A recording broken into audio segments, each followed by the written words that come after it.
So, what does slow charging actually mean on your iPhone? Basically, it means your phone is charging, just a little slower than what it's capable of. You'll see this when I plug in my charger. If I go to Settings, then Battery, my battery charging status shows here in green, saying it's charging. But if I tap here, I can view more info about my battery, and you'll see a little section about slow charging and what can cause it. So if your iPhone is charging slowly, that indicator is going to show up yellow in your battery settings. And that message appears when your phone supports fast charging, but the charger you're currently using isn't capable of delivering optimal power. Usually, that means a wired charger providing 7.5 watts or less, or a wireless charger providing less than 10 watts.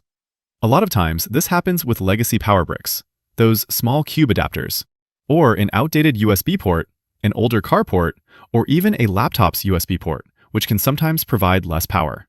Another cause could be an incompatible or just cheap cable.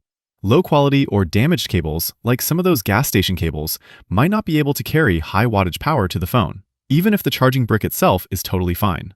In some rarer cases, it could also be thermal throttling.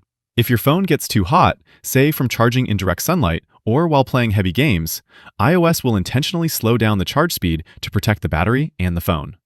Charging itself already generates a bit of heat, so if your phone's already running warm, iOS will pull back the charging speed to avoid overheating. Now, if you're wondering whether it's safe to charge with a slow charger, yes, completely safe. Slow charging actually generates less heat, which is genuinely good for long-term battery health.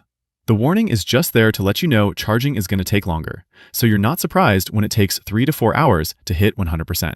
So that is slow charging on an iPhone. Totally fine. Just means your phone's going to take a bit longer to reach a full charge. Click that like button if this video helped, and subscribe for more easy guides like this one. Thanks all. Until next time.